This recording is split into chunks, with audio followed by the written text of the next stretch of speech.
Moteur. Caméra tourne. Ça tourne au son. Annonce. Séquence sonore plus 93. Action. Ça tourne au son. Ça tourne au son. Un podcast de Cinéma 93 et des Engraineurs. Ça dépasse tout ce que j'ai pu imaginer. Ah oui, j'ai fait la boulette. On a repoussé les limites, là. Accourez vite. A pas l'air commode. Pour ce nouvel épisode du podcast Ça tourne au son, notre jeune ambassadrice Nathalie est allée à la rencontre du chef opérateur Vincent Peugnet pour parler de son travail sur le film Baise en ville qui sort en salle le 28 janvier prochain, mais également sur sa vision du métier de chef opérateur. Le film raconte les péripéties de Sprite, incarné par Martin Jova, 25 ans, qui doit absolument trouver un job. Mais pour travailler, il faut le permis, et pour se payer le permis, il faut un emploi. Finalement, il se fait engager par une start-up spécialisée dans le nettoyage d'appartements après des fêtes, mais comment aller travailler tard la nuit, sans moyen de transport, dans une banlieue mal desservie ? Bonjour, merci Vincent Peugnet d'être avec nous aujourd'hui. Tu as travaillé avec Martin Jova sur plusieurs films, notamment son précédent Grand Paris, mais aussi dans ses premiers courts-métrages, comme Les Vacances à Chelles. Mais dans ce cas précis, pour Baise en ville, comment Martin Jova t'a présenté le projet ? Alors comment Martin m'a présenté le projet, j'essaie de me rappeler. En vrai j'ai du mal à me rappeler. Parce qu'en fait c'est un peu un flux de discussions avec Martin où en fait il y a différents projets dont j'entends parler, des idées qui des fois n'existent pas ou pas encore en tout cas. Et j'arrive pas à me rappeler d'un moment clé si particulier. Mais par exemple je me rappelle que même au début avant de faire... Baise en ville, on voulait faire un court-métrage, je cite Martin, pour se remettre en forme pour faire Full Metal Kebab avant, mais en fait après c'était une trop mauvaise idée parce que on n'avait pas le temps de tout faire. Du coup, franchement je me rappelle pas du tout. Ouais, j'arrive pas à me rappeler d'un moment clé. Mais c'était évident pour vous de travailler ensemble sur ce film, encore une fois ? Eh bah écoute... Ça, faudrait demander à Martin, parce qu'en gros, la relation, c'est vraiment assez... moi, je suis ramené par la personne qui réalise, souvent d'autres gens dans l'équipe, mais c'est plutôt moi qui suis appelé. Et du coup, moi, ma technique, c'est de laisser toute la responsabilité sur les gens qui viennent me chercher, pour être plus détendu, parce que sinon, j'aurais trop la pression. Et du coup, c'est... Ouais, c'est Martin que je pense, en fait, faudrait voir avec lui qu'est-ce que c'est sa réflexion, mais en fait, je pense que c'est un peu une règle générale dans la vie, c'est assez confortable de bosser avec des gens avec qui on a déjà bossé et qu'on s'entend bien, donc je pense que c'est une motivation qui doit être un peu classique, qu'il y a dans plein de métiers, quoi, de vouloir conserver des dynamiques qu'on aime bien de travail. Et...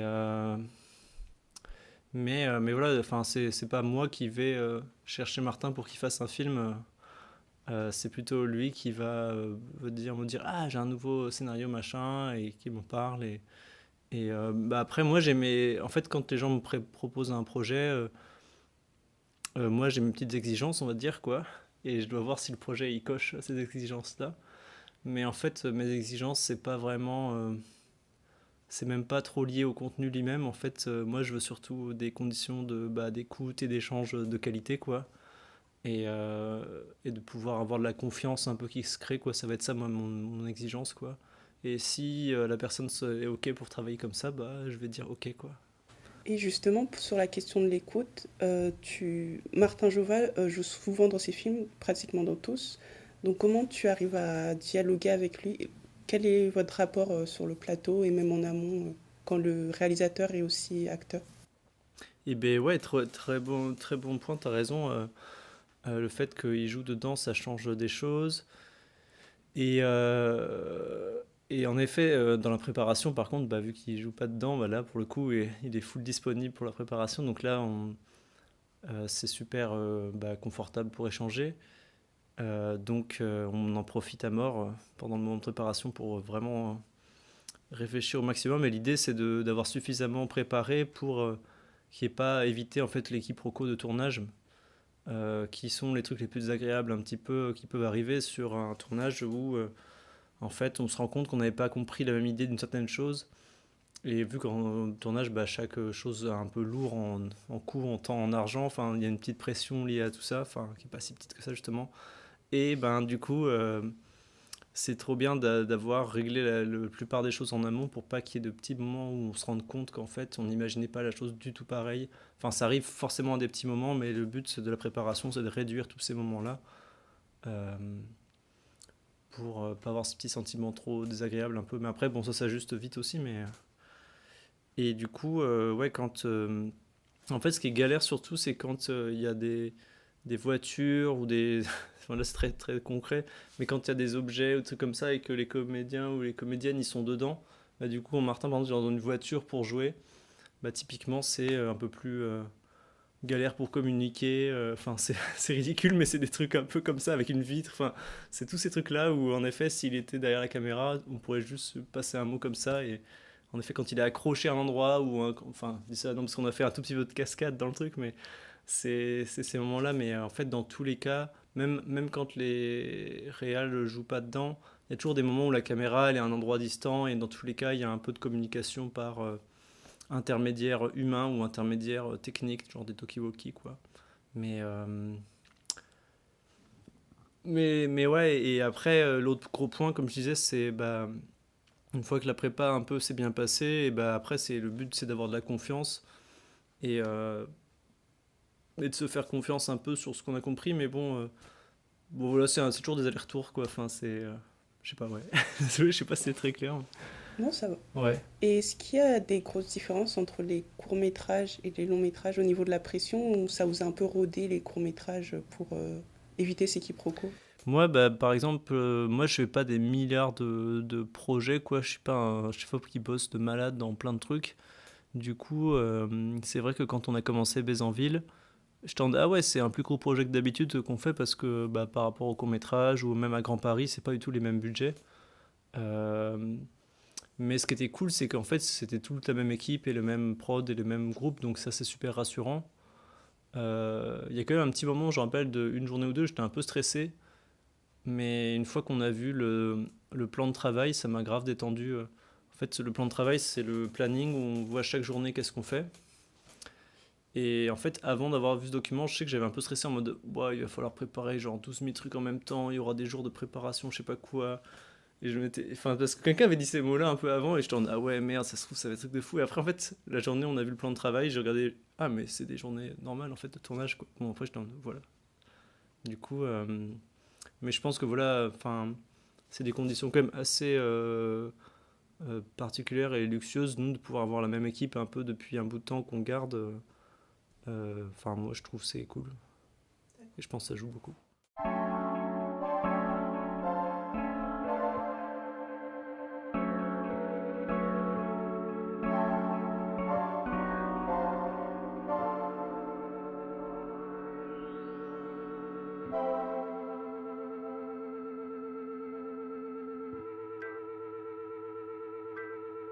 J'ai pu relever certains codes burlesques dans le film, notamment des moments où il y a des panneaux qui sont brusques ou des entrées des personnages qui sortent un peu de nulle part. Est-ce que ça dit quelque chose sur les personnages, vu qu'on est dans une comédie, mais est-ce que ça a été pensé pour certains personnages en particulier? Moi, je saurais pas dire par. En fait, je saurais pas trop dire par rapport à des personnages en particulier, mais ouais, c'est clair que tu as raison. Il y a enfin, il y a un peu de vocabulaire burlesque comme ça, les entrées de chant, les panneaux rapides et tout. Et enfin, en tout cas, moi, j'ai pas l'impression qu'il y ait eu un énorme attachement, genre par personnage, quoi. Euh, Parce que il y a pas trop de traitement. Bah, en fait, moi, j'ai l'impression que c'est des trucs en général. Enfin, il y a un petit côté bah, stylistique dans le film. Il y a aussi, c'est beaucoup de grands angles aussi, pas mal. Ça, c'est un petit peu spécial aussi quand je l'ai revu. Ah ouais, quand même. Et, euh, et moi, j'ai l'impression que ça produit souvent un peu un détachement des personnages où ils vont plus avoir l'air d'objets un peu ou de choses drôles et on va être un peu moins connecté. Mais c'est marrant, moi, je pense que c'est. Ouais, le film, il est en tension entre ça et ça, entre sur des trucs de fond qui sont assez importants et le fait de s'attacher au personnage, mais en même temps de s'en détacher avec des jeux stylistiques un peu et d'avoir ce regard plus burlesque. Enfin, je sais pas. Moi, je pense que ça, c'est des trucs, ça m'éloigne un peu des personnages, ce genre de choses. Mais voilà, c'est un dosage à trouver. Enfin, je sais pas. Je pense que c'est une question générique de pas mal de films qui font de la stylisation un peu. Et par rapport à leur personnage, justement, à quel point ça nous met à distance. Ouais, je pense que c'est un classique. Mais du coup, ouais, je trouve que c'est nul. Enfin, je sais pas, j'ai hâte de revoir aussi encore là, le film pour voir que ça fait longtemps que je l'ai pas vu encore, version vraiment finale en salle. Du coup, justement, j'ai hâte de voir ce dosage-là, comment il se fait au ressenti un peu. Et ce dosage, tu le penses en amont ou sur le moment aussi, il y a un peu d'improvisation ou selon l'énergie des comédiens? Ben, en gros, il y a quand même beaucoup de trucs qui sont un peu... la plupart des trucs stylistiques à l'image, ils sont beaucoup choisis en amont parce que ils entraînent des trucs d'organisation qu'il faut prévoir souvent un petit peu. Mais il y en a aussi des fois, en effet, qu'on a juste sur le moment ou qui sont créés suite à on découvre un truc sur le lieu ou une idée ou un machin. Et c'est vrai qu'il y en a qui peuvent s'ajouter.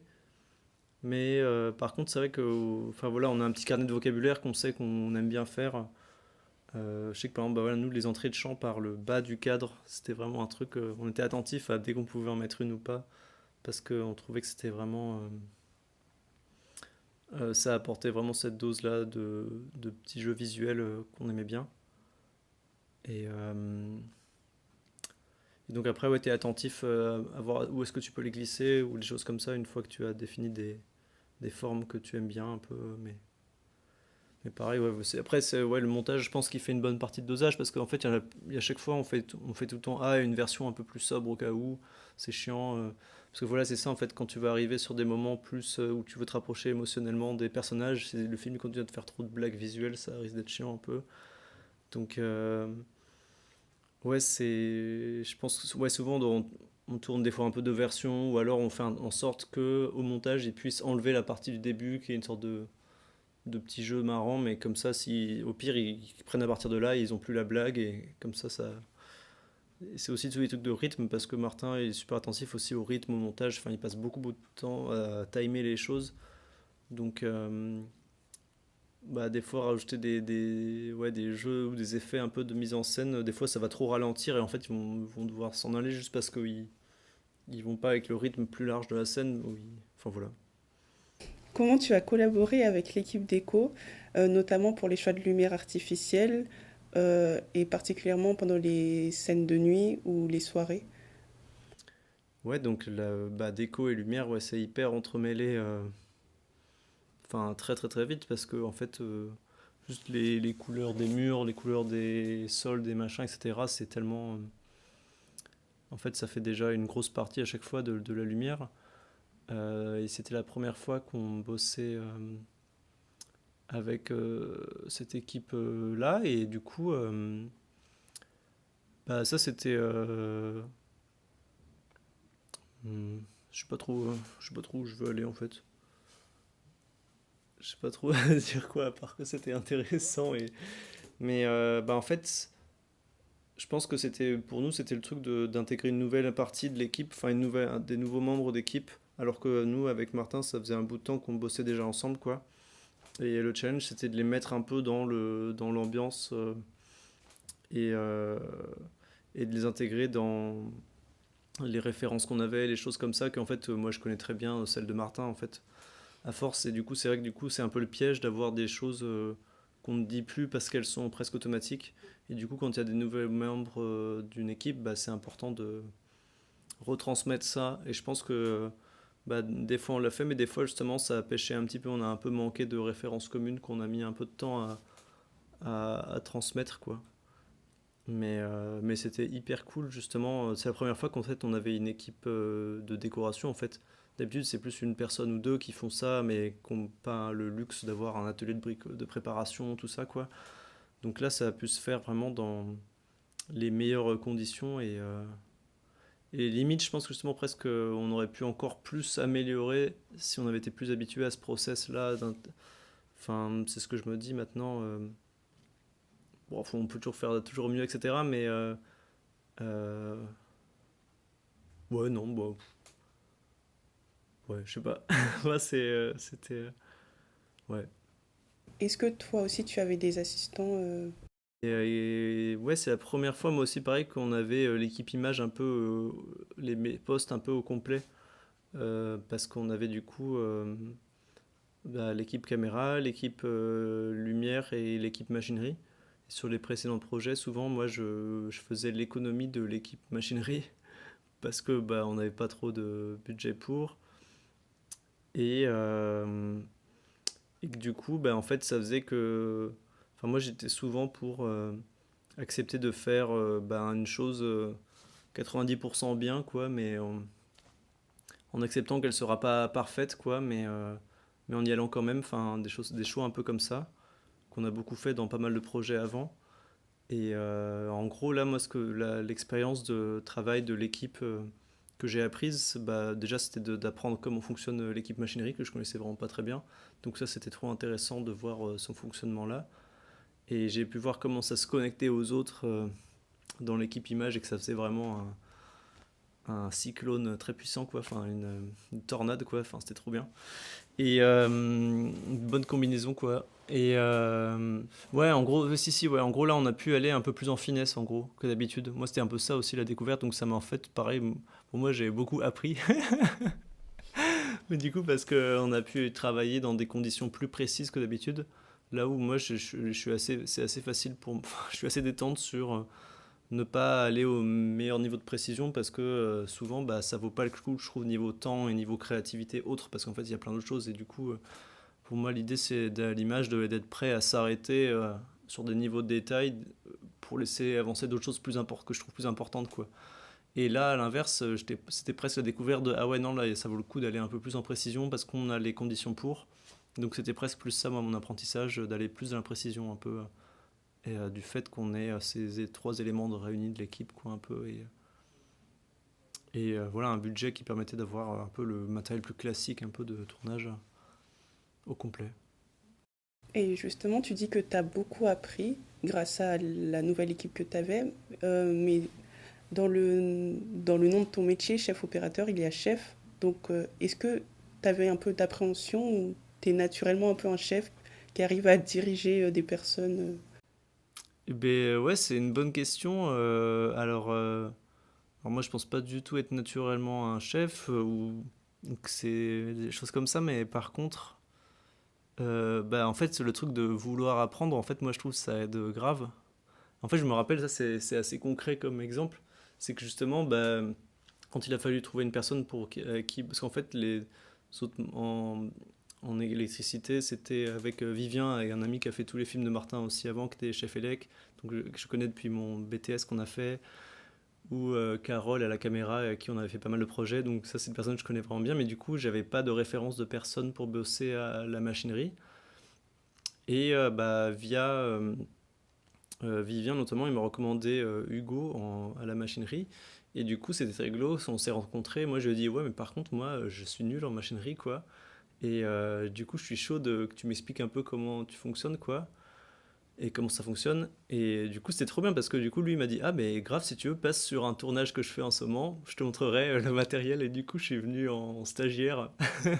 Non, faut pas être ma stagiaire, mais observateur, quoi, pendant 2-3 heures sur un tournage qu'il faisait en région parisienne d'une série.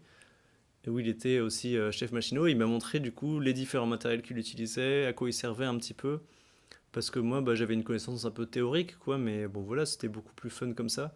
Et je pense, ça met trop une bonne ambiance justement, de rapport d'échelle, où en fait, c'est totalement lui qui va m'expliquer comment il travaille ce corps de métier-là, et de pas arriver avec des préjugés sur comment c'est, ou je sais pas quoi. Enfin, en tout cas, ça, c'est vrai que c'était un exemple très clair sur le type de relation que ça peut faire. Et après, moi, je pense que c'est un peu toujours les mêmes choses, hein, mais c'est juste des trucs de confiance à mettre en place.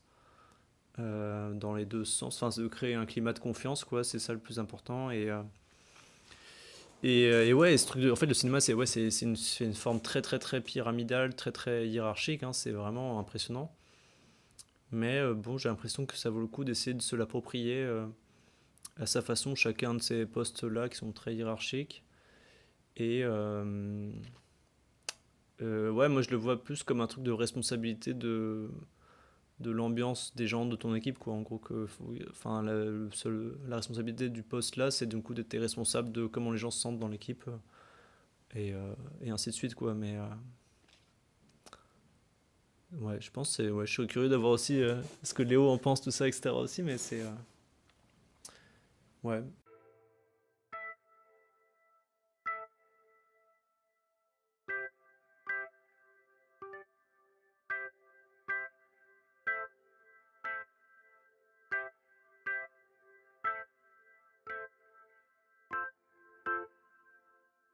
On sent ici dans Bézanville un contre-pied puisque la légèreté du film se trouve aussi bien dans ses thèmes et ses dialogues que dans sa mise en scène et sa photo. Est-ce que c'est également une autre vision de la banlieue que tu as voulu partager? Bon, après, moi, je dirais pas moi en particulier, c'est un truc de groupe et c'est beaucoup porté par Martin, cette idée-là. Et, mais du coup, ouais, bah, tous les accessoires pour. Enfin, ouais. Enfin, oui, du coup, évidemment que l'image, c'est un des leviers pour changer l'image des choses dont on a envie de parler. Et oui, ça, c'est. Enfin, en fait, depuis qu'on a fait un court-métrage qui s'appelle euh, Le sang de la veine, je sais pas si ça tu as pu le voir ou vous l'avez vu. Mais en gros, il y a un mélange. En fait, c'est là qu'il y a un peu le même. Il y a des thèmes en commun avec Bézanville. Et c'est la première fois qu'on a fait ce truc aussi d'aller un peu pousser les curseurs à fond dans la saturation des ambiances colorées. Et surtout de se détacher du réalisme. Un peu.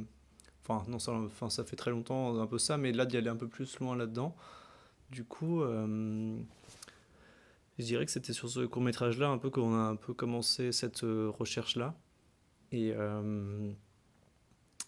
Et ouais, c'était bien, ça nous a un peu libéré sur qu'est-ce qu'on a le droit de faire, qu'est-ce qu'on peut faire sur les couleurs et comment mettre des ambiances lumineuses à quels endroits.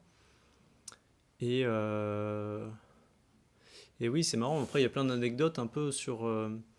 parce que par exemple, bah, il y a l'éclairage urbain la nuit, ça va souvent être des éclairages un peu jaunes qu'on appelle éclairage au sodium. Bon, c'est de moins en moins la norme avec le fait qu'il y ait de plus en plus d'éclairage LED partout. Mais du coup, Martin, lui, il aime pas trop ce côté-là un peu jaune monochrome de nuit. Et du coup, nous, c'est le jeu un peu de chercher tous les endroits où il y a d'autres types de réverbères ou d'autres types de couleurs, ou de la modifier à des petits endroits pour qu'elle prenne d'autres couleurs, quoi.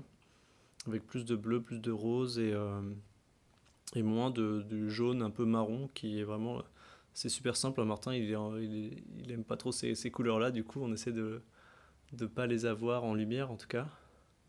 Et, euh, et du coup, oui, tout ça c'est un peu un des leviers, nous, à l'image qu'on a pour faire une image un peu différente. Après, ça pose la question de justement à quel point bah, on trahit un peu les vrais endroits.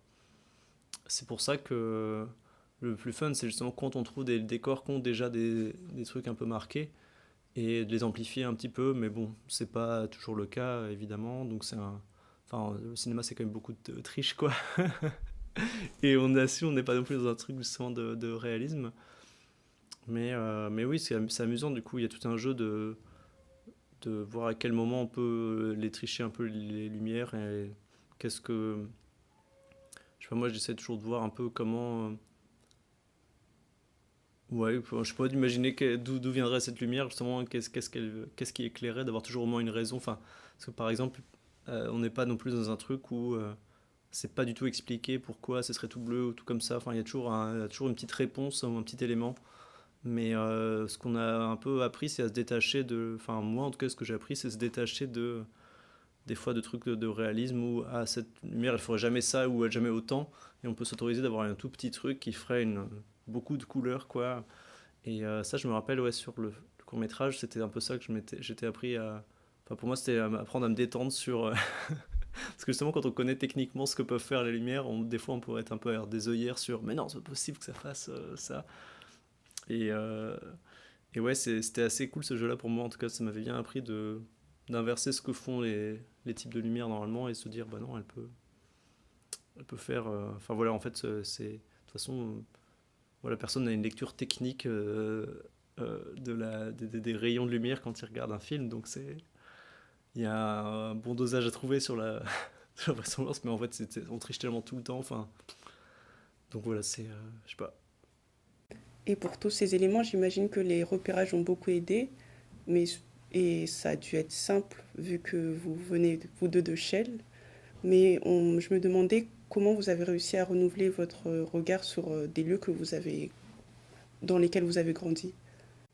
Alors juste, moi je viens pas de Chelles, ce serait de la réappropriation culturelle de banlieue de dire ça, je suis un faux banlieusard. Et du coup, les repérages c'est des grosses phases, surtout que chaque fois il y a beaucoup de décors dans les films avec Martin. Et il y a un gros nombre de décors et de lieux plein de petits endroits à trouver. Moi j'avoue que c'est génial, enfin, c'est trop bien de pouvoir apprécier c'est vraiment des trucs un peu sociaux, un peu et géographiques, quoi, de voir qu'est-ce qu'il y a à quel endroit, est-ce que si on se déplace plus à l'est on va changer de type de banlieue, est-ce que là ça va être plus pavillon, plus campagne, plus cité, plus haut en habitation, plus bas, plus riche, plus pauvre. Du coup c'est un peu... c'est cool, ça fait regarder avec un regard attentif, en tout cas. Franchement, ça c'est génial. Moi, je trouve que c'est vraiment super intéressant. Moi, j'avoue que je profite justement de Martin qui nous fait découvrir Chelles et les endroits autour de chez lui ou un peu plus loin. Moi, ça, j'en profite totalement et c'est des motivations de faire des projets comme ça. C'est que, encore une fois, j'apprends plein de trucs sur. Je sais pas, sur les environnements autour. Ça colle parfaitement à la question suivante. Le cinéma de Martin Jova est très lié au déplacement. On voit, c'est limite un road movie. Il y a beaucoup de marches, des transports ou des errances. Comment vous avez travaillé le cadre pour rendre cette déambulation plus dynamique ? Ça, je pense que c'est des travaux qu'on a déjà entamés beaucoup sur Grand Paris, parce que c'est vraiment cette question-là beaucoup de filmer en décor extérieur beaucoup, et nous d'avoir des ambitions en gros d'ambiance et de style, alors qu'en extérieur on contrôle beaucoup moins de choses, surtout dans des grands espaces, etc. On n'est pas non plus sur des budgets du tout de recontrôler beaucoup la lumière ou des choses comme ça sur des grands espaces. Et en vrai, de toute façon, je sais même pas si ça nous intéresserait de toute façon. Mais du coup, moi je sais que sur Grand Paris en tout cas, j'avais essayé d'amener la diversité des focales, tout simplement, des angles qu'on peut avoir. Et parce que pour moi, c'est grave un outil précieux. Dès qu'on a moins de contrôle, tout simplement d'autres choses, de lumière, autre chose, etc., les focales, elles viennent un peu à la rescousse pour apporter d'autres choses et de redessiner des espaces en les découpant avec les longues focales, par exemple, ou à l'inverse, en faisant des jeux un peu formels avec les grands angles, les choses comme ça. Et du coup, je pense que c'est la continuité de ce travail-là sur... nous, c'est vraiment ce truc-là de comment on arrive à remettre un peu d'enchantement, un petit peu de magie, en gros, tout en étant dans les vrais décors, souvent, tout le temps en extérieur, en tout cas. Et ça, c'est un super jeu, ouais. Mais c'est vrai que ça demande de chercher pas mal de lieux et de tester pas mal d'axes, quoi. Il y a toujours un long temps avant de valider les bonnes... Mais c'est ouais, moi j'adore ça aussi, mais c'est rigolo, quoi. Et est-ce que tu as d'autres projets à venir ? Peut-être avec Mao, avec qui j'ai déjà bossé 2 fois, un 3e court-métrage qui se prépare. Mais ça se décale un peu déjà, donc c'est toujours un peu... voilà, et voilà. Mais du coup, là, comme je suis à Paris quelques jours, je vais justement aussi rencontrer une autre personne que je dois voir pour peut-être un projet. Mais en moyenne, je fais 1 ou 2 films par an en cinéma, parce qu'à côté moi je travaille aussi en faisant de la vidéo, des reportages ou des captations, des choses comme ça. Enfin, j'ai toujours fait ça à côté des projets cinéma. D'accord, merci beaucoup. C'était l'interview de Vincent Peugnet, chef opérateur du film Baise en ville, réalisé par Martin Jova et produit par Emmanuel Chaumet de chez Etchefilm, qui sortira dans nos salles le 28 janvier prochain. À bientôt pour un prochain épisode du podcast Ça tourne au son. Soyez à l'écoute.